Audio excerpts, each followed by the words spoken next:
SpaceX has unveiled the first upgraded component for Starship V3. While Ship 37 has wrapped up testing and is moving to its next phase, plans for the second half of Starship's development are also taking shape, though the upcoming flight will not include a catching attempt. Meanwhile, Dream Chaser faces delays that could push its debut beyond this year. Let's break down the top stories this week on today's episode of A Truly Groundbreaking Day, Everyone. SpaceX has just announced the remarkable major improvements to the Super Heavy V3 grid fins, and the changes are far more extraordinary than anyone expected. In addition to that, testing for Flight 10 has now been completed, which means the launch is closer than ever. The release of Super Heavy V3 has been widely anticipated, and now the wait is finally drawing to an end.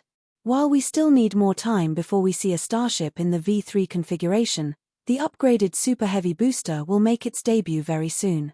Booster 18 is now in the final stages of stacking inside the Mega Bay, and the A section of B19 has already been spotted at the build site.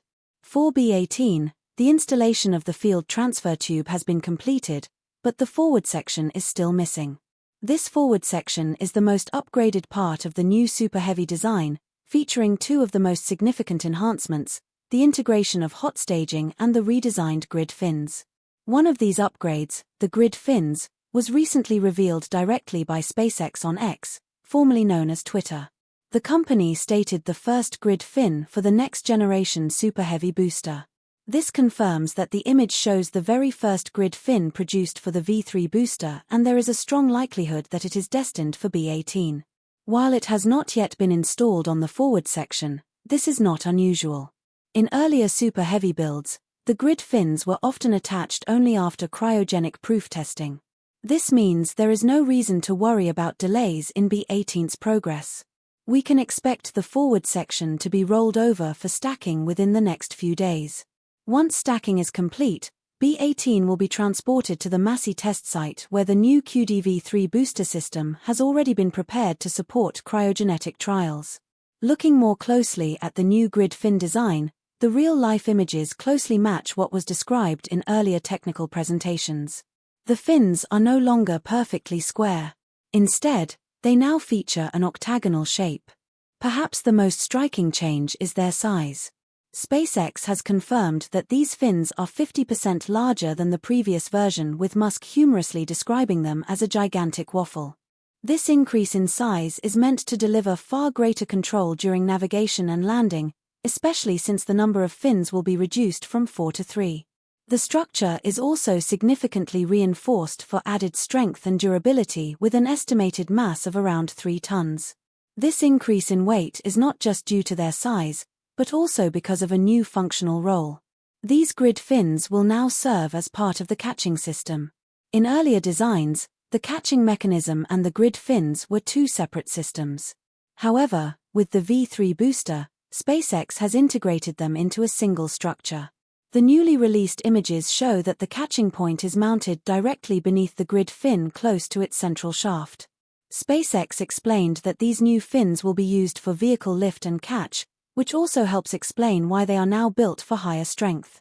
The catching point itself resembles a large pin with a hole and extends slightly beyond the thickness of the grid fin to allow direct interaction with the landing rails on the Mechazilla arms.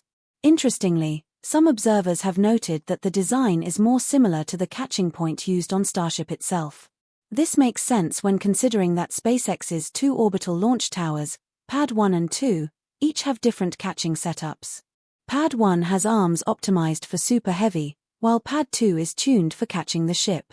By adapting the catching point design, Super Heavy becomes more flexible and potentially capable of landing on either pad.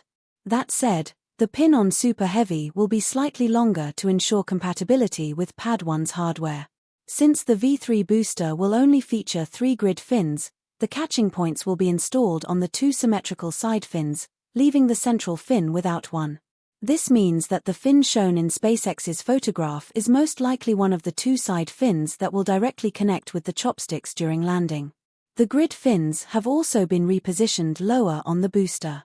In earlier versions, this was done primarily to reduce exposure to the extreme heat and pressure generated by the ship's engines during separation. However, SpaceX has now stated that the new placement is also intended to align with the tower catch arms. Structurally, the fin's shaft, actuator, and other fixed components will now be mounted alongside the main fuel tank. This raises intriguing engineering questions. For example, how does placing these components so close to cryogenic fuel affect their operation? Could extreme temperatures or fuel pressure impact the reliability of the system? These are the kinds of details that will be fascinating to see addressed as testing progresses. With these changes, the V3 grid fins are shaping up to be one of the most visually and technically impressive upgrades ever made to the Super Heavy design. Their increased size, integration with the catching system, and strategic repositioning all point toward a booster that will be far more capable during its high-energy return to the launch site. The improvements are aimed at ensuring precision, reliability, and reduced fuel consumption by enabling a higher angle of attack during re-entry, thereby lowering aerodynamic drag and improving control.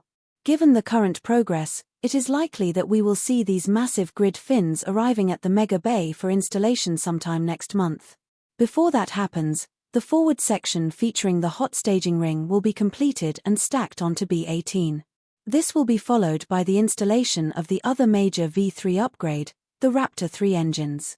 If everything stays on track, we may witness the first launch of the Starship V3 system before the end of this year.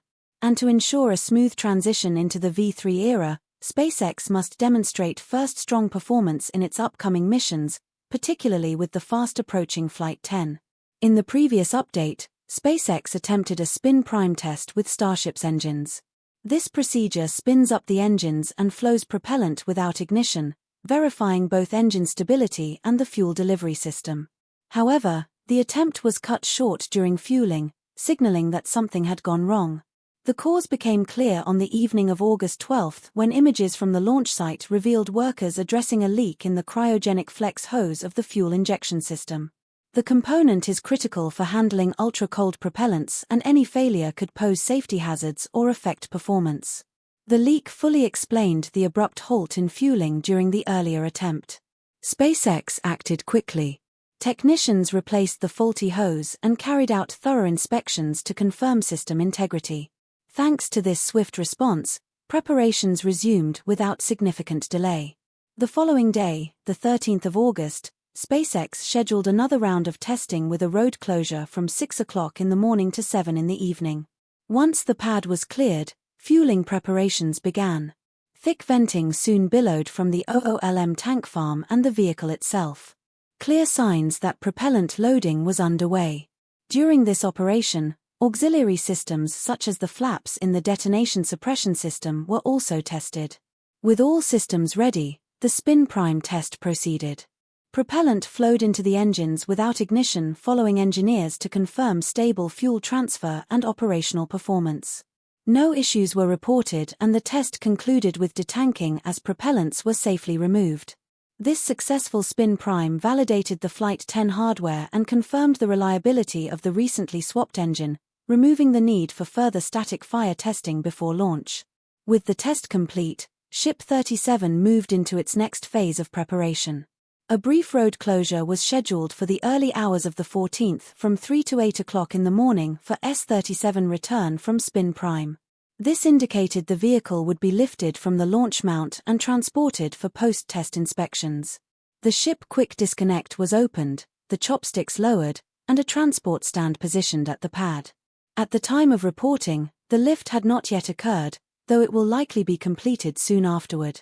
Inspections following this spin prime are expected to be brief. Once cleared, S-37 will receive its FTS and payload integration systems before returning to the pad for mating with B-16. This could occur around 22 to the 25th of this month. Meanwhile, the orbital launch mount will undergo modifications as temporary test systems are removed. This work should take only a few days, allowing B-16 to roll out potentially before the 20th. The Flight 10 launch window remains open until the 28th if progress continues at the current pace, and August 27th liftoff would fall exactly 3 months after Flight 9, aligning with SpaceX's rapid testing cadence. All signs point toward launch day approaching quickly. Technical challenges have been met with rapid solutions. Testing has proceeded efficiently and the hardware is nearly ready. Flight 10 is now firmly in sight with the stage set and the countdown truly underway. Mid-2025 marks a critical juncture for Starship. With technical challenges still ahead, SpaceX is racing to expand pads, boost production, and secure rapid turnaround approvals to sustain an unprecedented launch rate through year's end. Ambition alone won't suffice. Success hinges on flawless execution across dozens of missions. How realistic is this plan? What preparations underpin it? And can SpaceX truly meet these targets? We are now in the second half of 2025. This year was expected to be a breakthrough period for SpaceX, and it began with promise. During the first half of the year, Starship flew 3 times, a record pace compared with prior years. Yet those flights fell short of expectations as the upper stage encountered several issues. Then S-36 experienced an unexpected failure during testing which slowed overall progress. That is why expectations for the second half of the year have been so high. In response, SpaceX returned Starship to testing far more quickly than many anticipated. First, the company built a new test stand at PEDA specifically for Starship static fires. Thanks to that rapid infrastructure upgrade, Ship 37 successfully completed its static fire test.